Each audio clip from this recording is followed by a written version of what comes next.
Keesokan harinya, Pak RT datang ke rumah Bei Nenah, membawa sesajen yang diminta Ki Gofar untuk ritual nanti malam atas perintah laki-laki tua itu.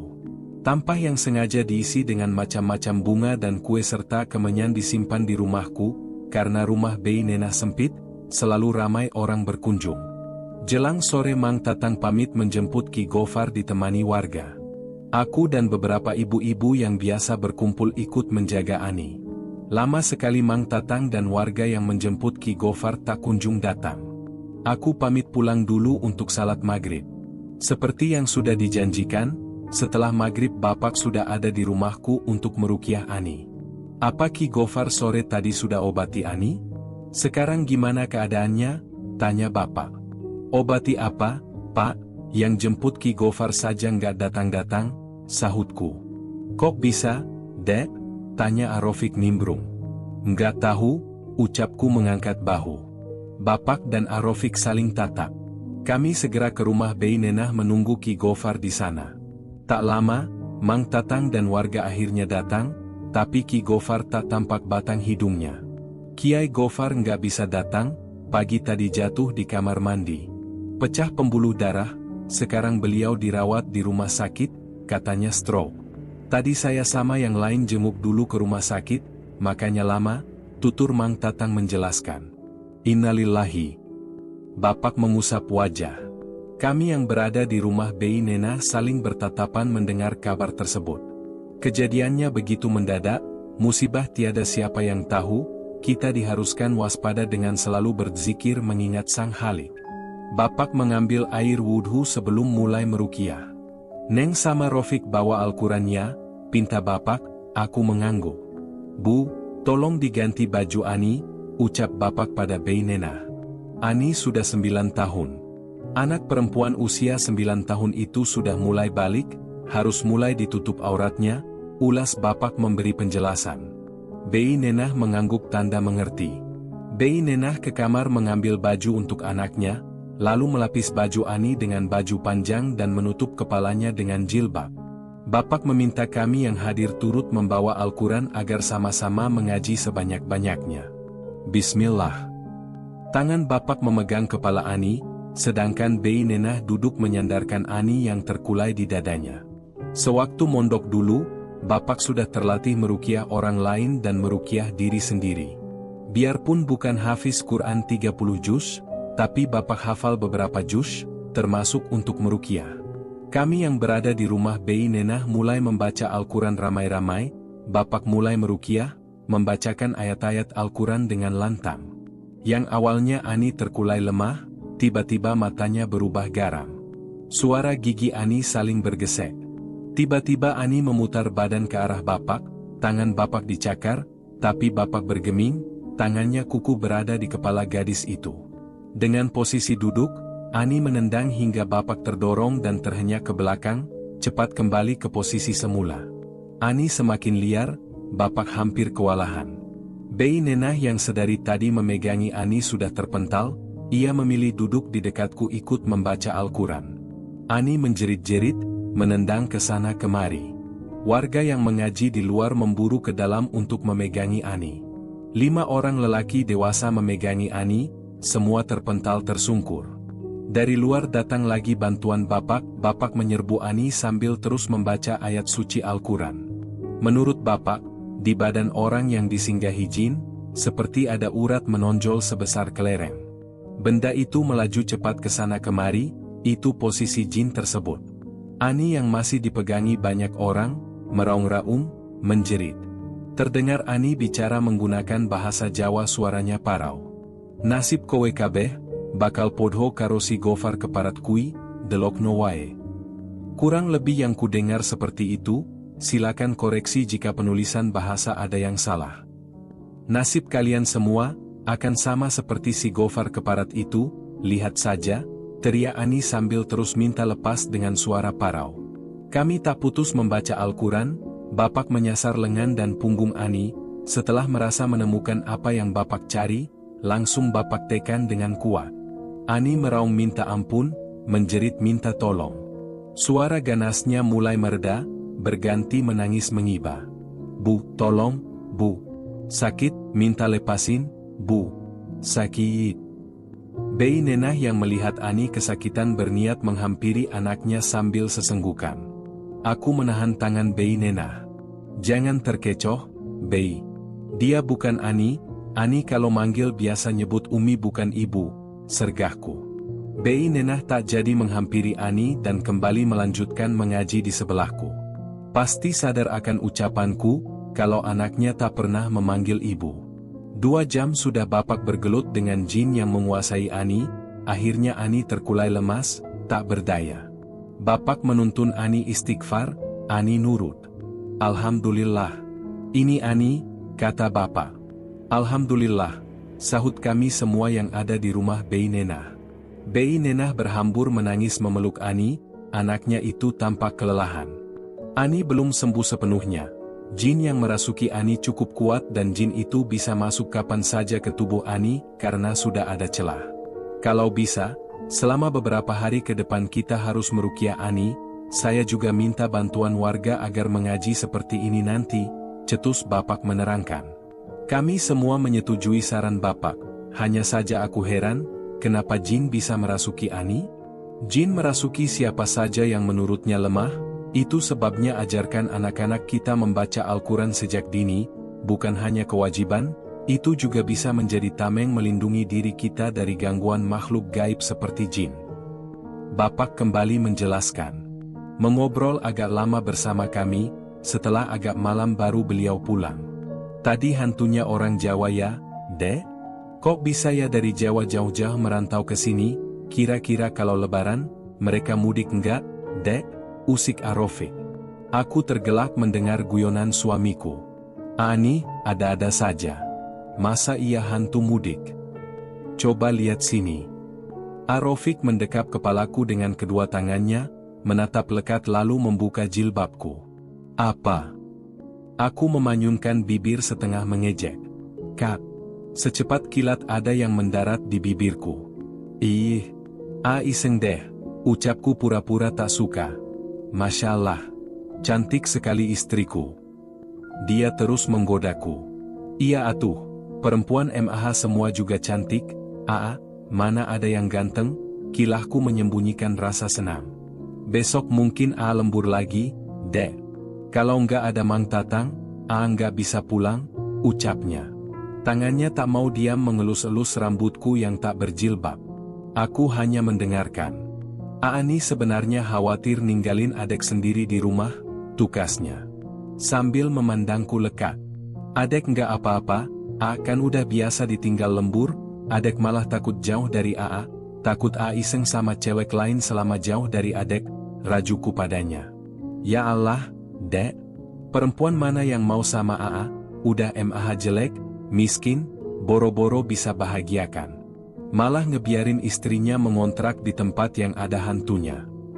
Suamiku mengiba. Nih ada cewek yang mau sama, Aku menunjukkan senyum termanisku. Nah makanya, kalau selingkuhi adek, berarti Ani orang yang gak tahu bersyukur, udah dapat bidadari juga, lanjutnya kemudian. Bidadari apa?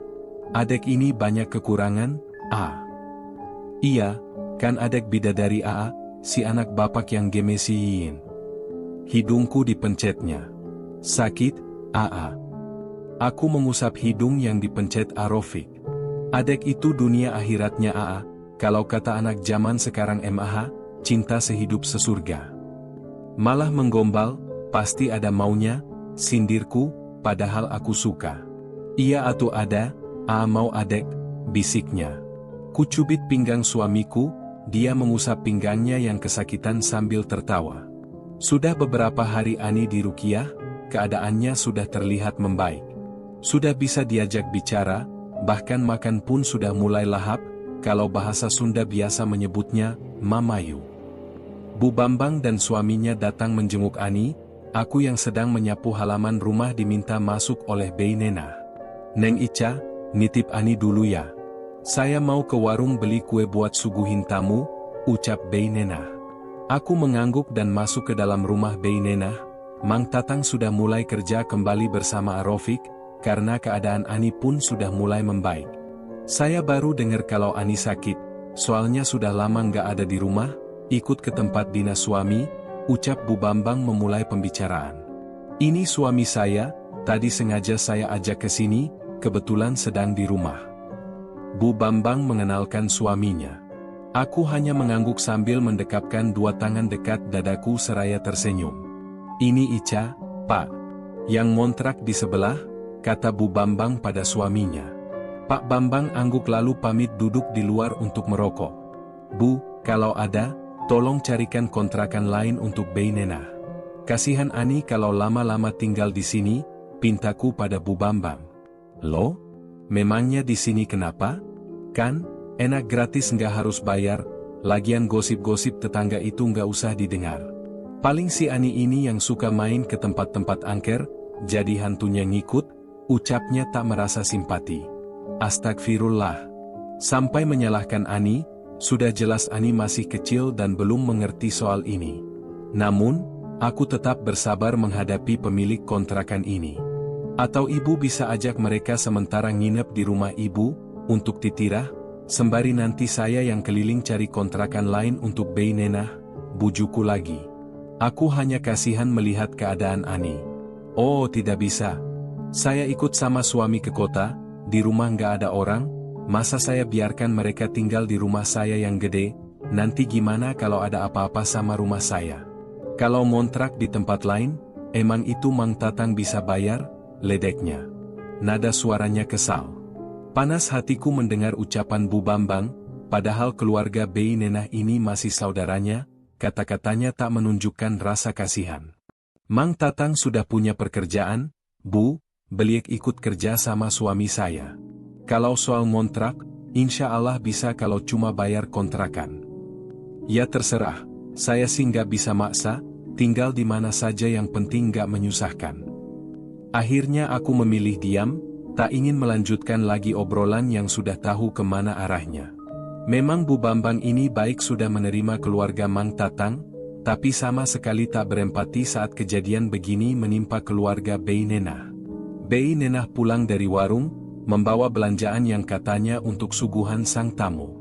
Aku mundur hendak melanjutkan kembali menyapu halaman, sekalian menyapu halaman rumah Bei Nenah juga, yang sudah lama dipenuhi dedaunan kering, tak terawat semenjak Ani sakit. Suara motor berhenti tepat di dekatku, seolah sengaja mepet. Aku mundur kaget, sambil menatap sang empunya motor yang masih mengenakan helm. Tanpa permisi padaku dia turun dari motor dan masuk ke rumah Bei Nenah. Manusia apa bukan sih, nggak punya sopan santun? Nggak maaf, nggak permisi, sudah hampir nabrak juga, gumamku menggerutu. Sejurus kemudian, Bu Bambang dan suaminya pamit pulang. Di rumah Bei Nenah masih ada tamu yang songong tadi.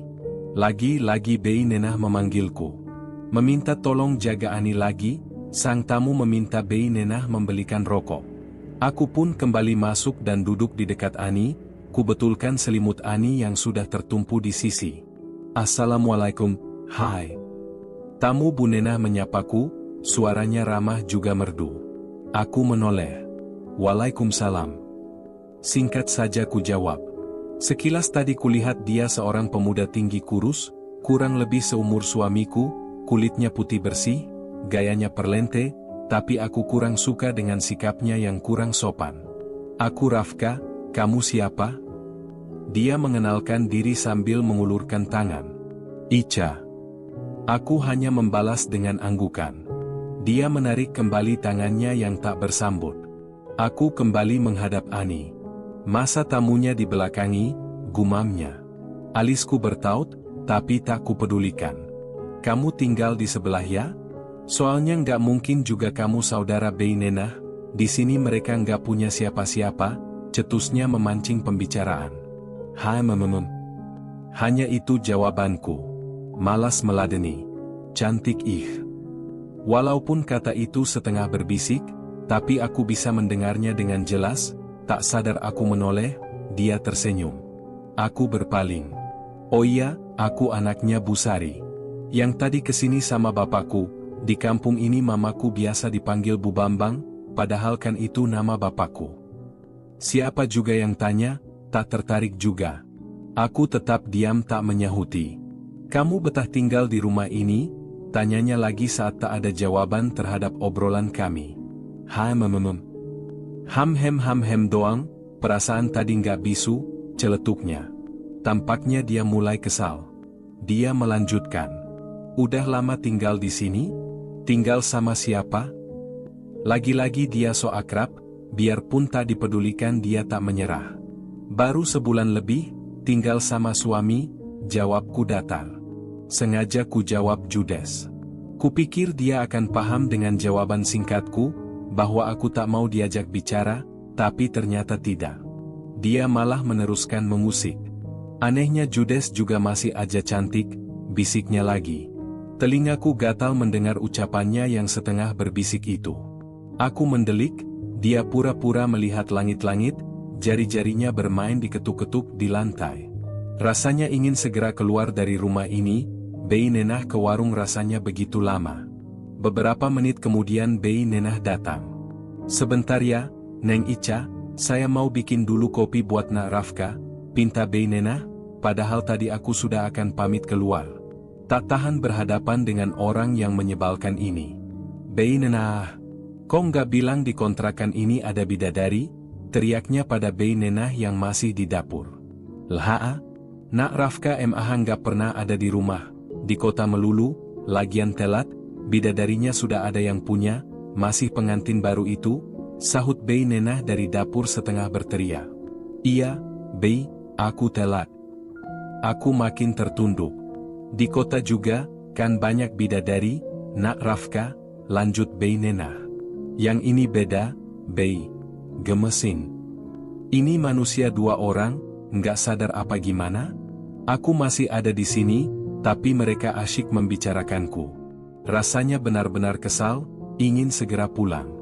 Bei Nenah datang menghampiri, menyodorkan kopi pada tamunya dan membuka bungkusan plastik pesanan tamunya yang tadi dibeli Bei Nenah di warung. Nggak usah dibuka, Bei. Itu buat Bibi sama Ani, sama buat si cantik. Kata terakhir yang diucapkannya sambil berbisik. Bei Nenah terkekeh menoleh padaku. Jangan goda Neng Ica, Nak Rafka, kasihan pipinya sampai merah gitu, celetuk Bei Nenah, nanti suaminya marah, bisik Bei Nenah lagi. Jelas saja wajahku semakin memerah, gara-gara terus diusik. Aku mematung serba salah antara mereka yang tertawa. Aku pulang ya, Bei, pamitku segera. Lalu berjalan keluar. Mau kemana, Nem? Ini dimakan kuenya, panggil Bei Nenah menahanku. Enggak usah, Bei, makasih. Aku berlalu. Tak memedulikan lagi mereka. Aku masuk ke rumah dan hendak menutup pintu. Tiba-tiba. Sakit toh? Aku terkejut, mendengar suara dengusan kesakitan, lantas kubuka pintu kembali. Terlihat di depan pintu tamu itu sedang jongkok memegang tangannya yang mungkin terjepit pintu tak sengaja ditutup olehku tadi, spontan aku tertawa. Aku juga tak sadar tadi diikuti tamunya Bei Nenah. Sakitnya tiba-tiba hilang, lihat bidadari tertawa. Dia bangkit sambil tersenyum, masih mengusap tangannya yang sakit. Aku kembali masam. Ini rotinya ketinggalan, nih. Buat kamu, ujarnya sembari menyodorkan kantong plastik yang tadi sempat tergeletak di lantai. Yang sakit itu Ani, bukan aku. Nggak usah, buat Ani saja. Jawabku menolak pemberiannya. Dia memaksa masuk mendekatiku, membuatku mundur beberapa langkah. Mau apa dia? Dia menggantungkan kantong plastik di gagang pintu. Jangan suudzon, cuma mau nyimpen ini, bukan mau ngapa-ngapin, ucapnya terkekeh. Kali ini aku benar-benar kesal. Kamu sudah tahu, kalau aku punya suami, nggak baik nyamperin perempuan kayak gini, nanti malah jadi fitnah. Aku nggak mau orang mikir macam-macam. Kita juga belum saling kenal. Nada suaraku cukup lantang kali ini. Wow, bidadari bisa marah juga rupanya, ejeknya. Masih saja dia meledek, biarpun aku sudah sangat jengkel. Sudah kenalan tadi, jadi sekarang udah kenal. Sudah sana, pergi, usirku. Mau jenguk orang sakit apa mau gangguin orang? Dasar menyebalkan. Aku kesal pada saudara Bei Nenah yang sikapnya aneh bin kurang ajar ini. Nanti aku harus sering-sering main ke sini nih. Senang banget ada bidadari multitalenta, bentar cuek, bentar ketawa, bentar judes. Aku langsung menutup pintu, malas melayani. Kalau Arofik tahu, pasti dia marah. Baru saja pintu kututup, tangan pun masih menempel di gagang pintu. Terdengar suara teriakan dari rumah Bei Nenah. Ani. Aku membuka pintu kembali, ternyata sang tamu juga masih mematung di depan pintu rumahku. Kami saling tatap, lalu sama-sama berhambur ke rumah Bei Nenah. Neng Ica, Na Rafka. Tolong, teriak Bei Nenah. Aku dan tamu Bei Nenah menghampiri. Ani kenapa lagi, Bei? Tanyaku sambil mendekat memegang kaki Ani. Aku tertegun melihat anak Bei Nenah, tampaknya ia kejang lagi. Gak tahu Neng, tiba-tiba Ani menjerit lalu seperti ini lagi, suara Bei Nenah mulai terisak. Tangannya memegang tangan anaknya yang terguncang. Bei, sini biar aku yang pegang, Bibi pergi panggil orang, cari bantuan, siapa saja deh pokoknya, ucap Rafka mengambil alih posisi Bei Nenah. Bei Nenah cepat bangkit lalu keluar mencari pertolongan. Melihat Ani begini, rasanya ingin meminta bantuan bapak. Namun, kalaupun aku meminta orang menjemputnya, pasti bapak tak ada di rumah. Siang begini biasanya bapak masih dagang. Mata Ani tiba-tiba membulat lebar, menendang Rafka yang sedang memegang tangannya. Rafka terpental. Keluhnya kesakitan. Ani menoleh padaku yang ada di dekatnya. Plak. Secepat kilat Ani menampar pipiku, panas rasanya. Tak percaya tenaga anak kecil sekuat itu. Ada rasa asin, ujung bibirku mengeluarkan darah. Belum sempat aku mengelak, Ani menjambak jilbabku dan menariknya.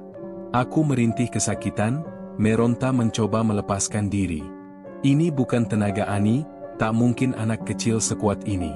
Rafka bangun mencoba melepas tangan Ani yang masih menarik jilbabku, jambakannya malah semakin kuat. Aku menjerit kesakitan. Rafka membuka paksa jilbabku hingga terlepas dari cengkeraman Ani. Ani memasukkan jilbabku ke mulutnya sambil mengerang dan matanya yang besar menatap marah ke arahku. Sekuat tenaga Rafka memeluk Ani, mengunci tangan dan kakinya. Maaf ya, Ca. Aku terpaksa buka kerudung kamu, kalau enggak nanti kamu tambah sakit, tapi kamu beneran cantik, Ca. Biarpun rambut kamu awut-awutan, ujar Rafka. Dia tersenyum. Dalam keadaan begini saja dia sempat-sempatnya berkata seperti itu, memang dasar lelaki menyebalkan. Aku merasa sangat berdosa, aurat terlihat oleh laki-laki bukan muhrim. Salah tingkah, sedangkan kerudung masih digigit Ani. Aku pulang dulu sebentar, pintaku karena tak mau berlama-lama dia melihat auratku. Tiba-tiba Ani berontak mengguncang badannya, mengerang ingin lepas dari cengkeraman Rafka. Bei Nenah mana sih? Lama banget, keluh Rafka sambil menatapku. Ya udah, kamu pulang ambil kerudung, Ca. Ani aku pegang, aku mengangguk menahan sakit di pipi. Warga berdatangan ke rumah Bei Nenah, disusul olehku yang baru salin jilbab. Namun hanya ibu-ibu yang datang. Para bapak belum pulang dari tempat kerja. Semua masuk lalu memegangi Ani agar tak mencelakai orang lain.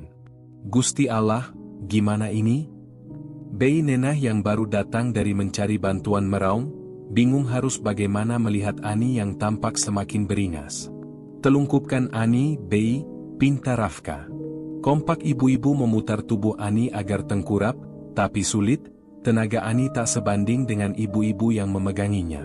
Sekuat tenaga Rafka memaksa Ani tengkurap, tangan dan kaki Ani masih menendang-nendang. Sambil menjerit dan mengerang memekakkan telinga. Rafka menekankan sikutnya di punggung Ani, terdengar dia membaca ayat suci cukup lantang. Di sini kau rupanya, keluar kau, pekik Rafka.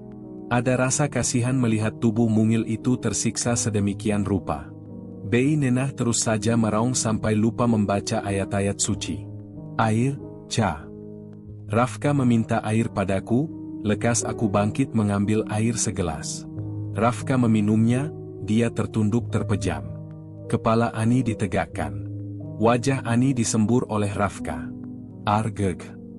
Ani memekik. Keluar kau iblis, bentak Rafka. Ia mencari sesuatu di tubuh Ani, seperti yang Bapak lakukan waktu meruqyah. Nah, ini nih. Rafka menekan kuat bagian tubuh Ani. Keluar enggak? Hah?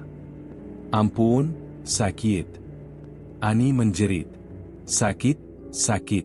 Mata kau sakit, celetuk Rafka memaki. Tangannya berjibaku, menekan dan mencari sesuatu. Aku dan ibu-ibu ingin tertawa mendengar ocehan Rafka, tapi berusaha menahan. Tubuh Ani pelan-pelan lunglai. Rafka meminta kami mendudukkan Ani. Kita tuntaskan, gumamnya. Dia memegang punca kepala Ani, memijatnya sambil mulutnya membaca ayat suci.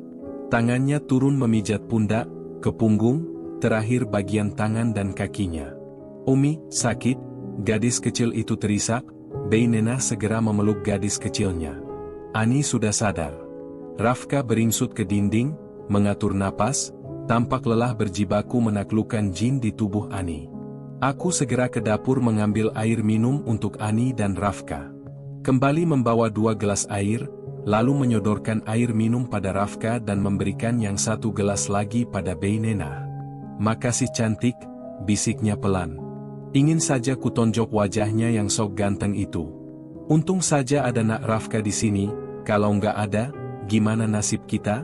Ucap Beinena yang masih terisak. Memang benar apa yang dikatakan Beinena, jika tak ada tamunya, entah bagaimana kami bisa menghadapi tenaga Ani yang tak biasa. Apalagi di rumah hanya ada aku dan Beinena yang sama-sama perempuan, mana mungkin bisa menangani Ani seperti Rafka.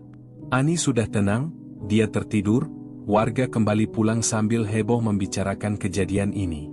Aku yang masih terkejut dan merasakan sakit di pipi, ikut bersandar di dinding, masih tak percaya dengan apa yang baru saja terjadi. Rafka menghampiri, menyentuh bibirku yang menyisakan bercak darah. Refleks aku penepis tangan Rafka dengan kuat, dia sedikit terhenyak ke belakang. Apa-apaan sih, kamu? Jangan sembarangan pegang-pegang. Kita bukan muhrim. Haram tahu. Aku marah pada Rafka sambil membulatkan mata. Dia menggaruk kepalanya. Ya, anggap aja aku ini dokter yang sedang memeriksa pasiennya.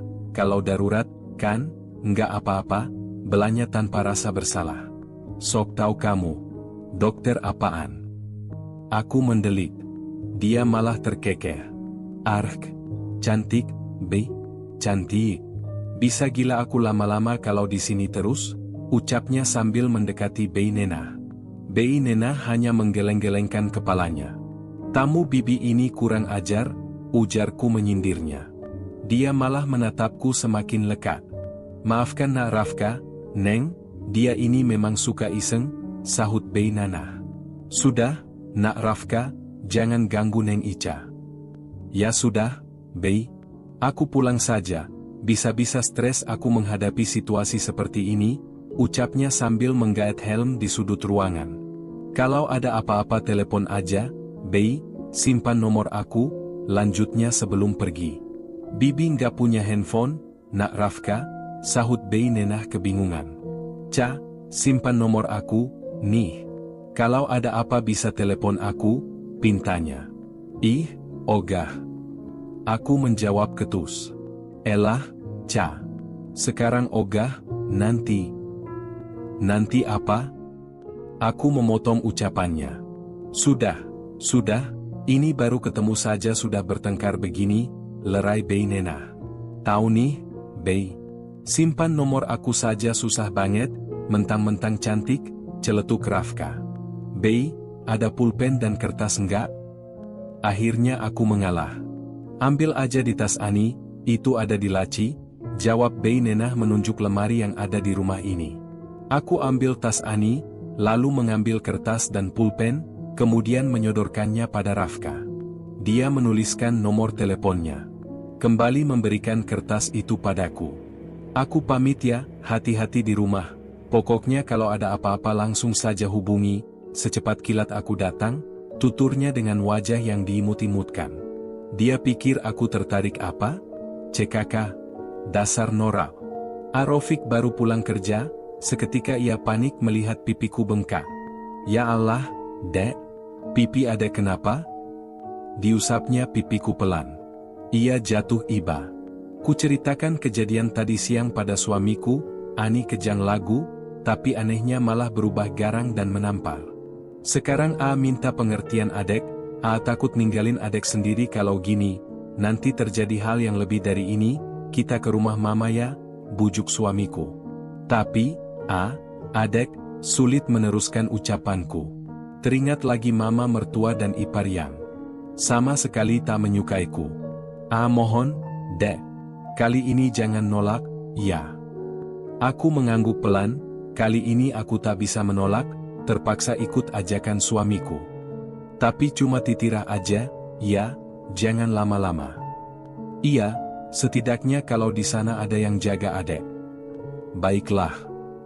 Kasihan istri Rafiq memelukku erat.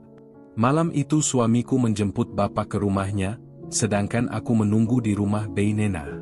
Sesampainya bapak di sini, aku dan Bey Nenah menceritakan semuanya pada bapak. Melihat pipiku bengkak, bapak terlihat menahan amarah. Seumur-umur baru kali ini aku merasa yang namanya ditampar. Bahkan orang tuaku sendiri tak pernah melakukan itu, jangankan menampar, mencubit pun tak pernah. Bapak mengumpulkan warga kampung, untuk menggempur rumah ini dengan ayat suci, kalau bisa mengaji sampai subuh. Warga pun setuju. Selesai salat Isya, kami memulai meruqyah rumah kontrakan ini. Awalnya tak ada yang terjadi. Bapak terus meruqyah mengelilingi rumah kontrakan ini, sesekali mengumandangkan adzan. Menjelang malam aku sudah sangat ngantuk, Rafiq memintaku tidur di pangkuannya, dia melanjutkan mengaji. Aku terlelap tak kuat menahan kantuk. Praan, bag-bag, fiuh, seau. Aku tersentak, terbangun dari tidur mendengar suara riuh. Di dapur Bey Nenah terdengar ramai lemparan barang-barang dapur.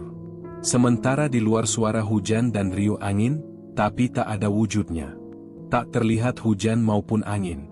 Enggak apa-apa, Adek bobok lagi aja, pinta suamiku sambil menepuk pahanya. Aku menurut. Bey Nenah dan Ani mengurung diri di kamar. Suara aneh terus riuh rendah bersahutan, mirip orang sedang berperang. Para warga sudah diwanti-wanti agar terus menggempur, jangan sampai terhenti membaca ayat suci. Tak ingat apa yang terjadi seterusnya, karena aku tidur kembali di pangkuan Rafiq. Menjelang subuh aku bangun, kulihat keadaan sudah tenang seperti semula. Warga pun perlahan mulai undur diri untuk melaksanakan salat subuh. Insya Allah, kali ini sudah aman, ucap bapak menenangkanku. Aku dan suami pun bergegas pulang untuk salat subuh. Selesai salat, bapak pamit pulang. 1 minggu berlalu, sudah tak ada lagi kejadian di rumah ini.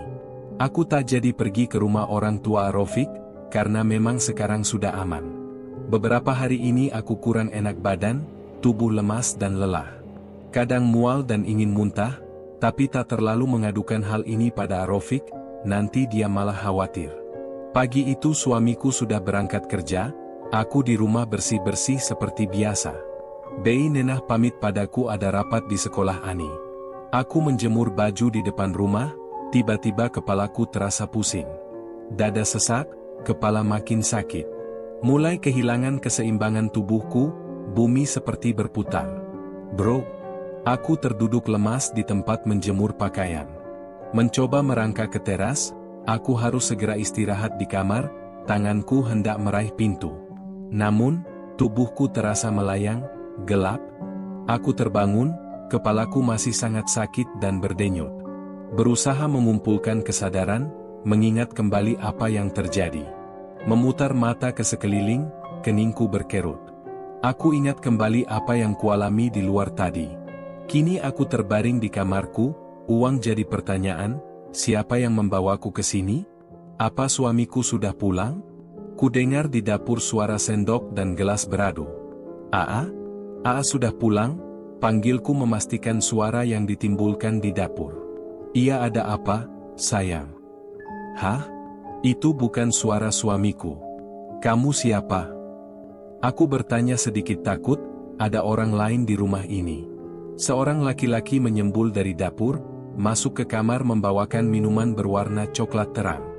Astagfirullah, ngapain kamu di sini? Aku terkejut dan terperangah.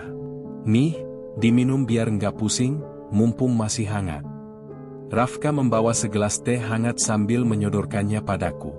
Sana keluar, kamu kok kurang ajar banget sih masuk ke kamar orang, gerutuku marah. Dia begitu berani masuk ke kamarku. Ya masuk ke kamar kamulah, kamu yang sakit, masa harus ke kamar Beinenah? Ucapnya santai tanpa merasa bersalah. Kita ini bukan mahram. Aku tahu. Terus, yang bawa aku ke kamar ini siapa? Aku menatapnya dengan mata membesar. Pak Bupati. Ih, aku tanya baik-baik malah main-main. Aku serius. Tadi itu aku lihat kamu tergeletak di depan rumah. Aku cari Beinenah juga nggak ada, rumahnya dikunci.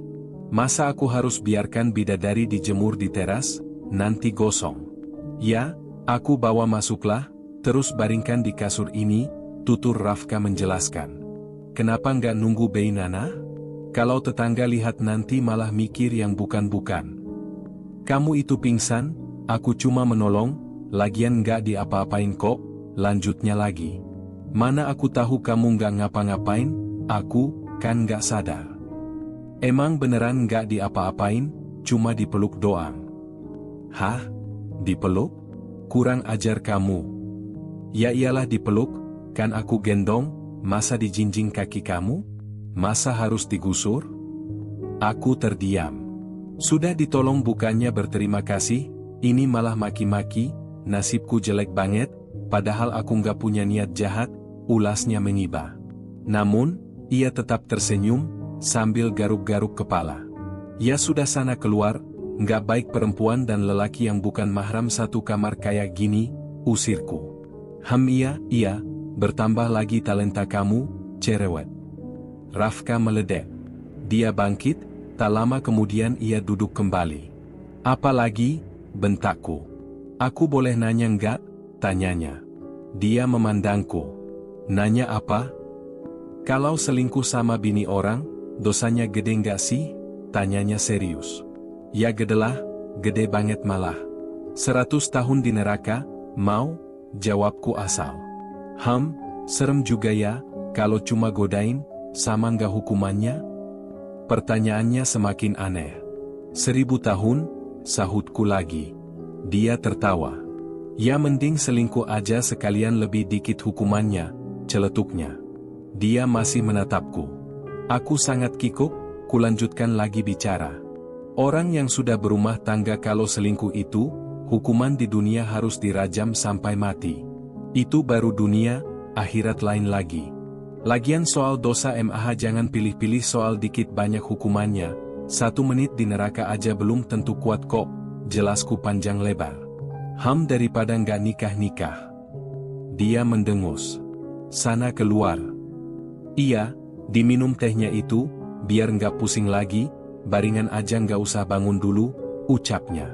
Kuambil teh yang Rafka buatkan, padahal di dapurku tak ada stok teh dan gula, apa tadi dia sengaja beli ya? Aku bertanya sendiri. Nggak aku racuni kok, tenang aja. Ia bangkit dan keluar dari kamarku. Tetap saja aku tak nyaman dengan perlakuan Rafka. Bagaimana jika ada orang yang melihat? Bisa saja hal ini menjadi fitnah. Setelah beristirahat sejenak, kepalaku sudah lumayan ringan tak terlalu berat seperti tadi. Aku mencoba bangun, berjalan menuju keluar. Berdiri di depan pintu, tampak Rafka sedang merokok di depan rumahku, menghadap jemuran yang ada di pelataran. Jemuran? Aku ingat pada jemuran sebelum pingsan tadi. Bajuku yang belum sempat dijemur tadi, kini sudah berjejer rapi di jemuran. Itu siapa yang jemur baju aku? Tanyaku sambil berjalan ke teras menghampiri Rafka. Nggak tahu, Pak RT kali, jawabnya sambil mengangkat bahu. Pasti kamu, kan? Berani banget sih, kamu, dengkusku marah. Napasku terengah-engah menahan kesal. Kulihat celana dalamku dan suamiku juga ikut berjejer di sana. Masa jemur baju doang nggak berani, jemur baju bukan perang, kilahnya. Dia bicara membelakangi, sama sekali tak menoleh ke arahku, Anteng mengisap asap rokok.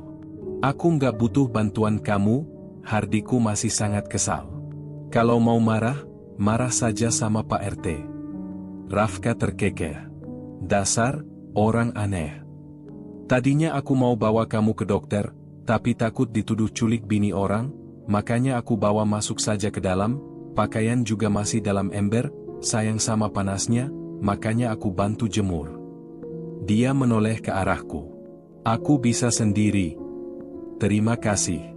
Harusnya kamu ngomong gitu. Aku mencebik. Mendingan kamu periksa deh, mana tahu kamu hamil, kalau cerita di TV, kan kayak gitu, jatuh pingsan, pas diperiksa, hamil. Dia tersenyum seperti biasa, memamerkan kegantengan dan gigi yang berbaris rapi. Sok tahu kamu, dasar korban sinetron, ketusku kesal.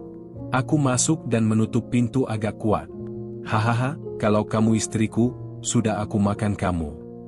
Kudengar dia tertawa renyah lalu kuintip dari jendela, dia tampak berjalan menuju rumah Beinena. Laki-laki itu seakan tak marah atau kesal saat aku bersikap kasar, asli dia itu orang aneh. Ada ya orang aneh seperti itu? Aku kembali ke kamar, tubuhku rasanya benar-benar tak nyaman, mual teras sangat mengganggu. Hari ini aku tak ingin keluar rumah, ingin membaringkan diri di tempat tidur. Sore hari. Tok, tok, tok. Suara pintu beberapa kali diketuk. Aku menggeliat meregangkan otot yang terasa tegang, baru aku mau bangkit membuka pintu, suara pintu sudah diketuk lagi, kali ini menirukan suara gendang. Berisik. Aku berjalan pelan dan lelah menuju pintu lalu membukanya. Nih. Rafka menyodorkan kantong plastik. Dia lagi. Mau apa lagi kamu? Aku bawa buah, orang hamil, kan biasanya suka yang asem-asem. Aku mematung tak menjawab. Tanpa menunggu jawabanku, dia menggantungkan kantong plastik di gagang pintu. Lagi. Dia tersenyum dan berlalu, kembali ke rumah Beinena. Bersambung.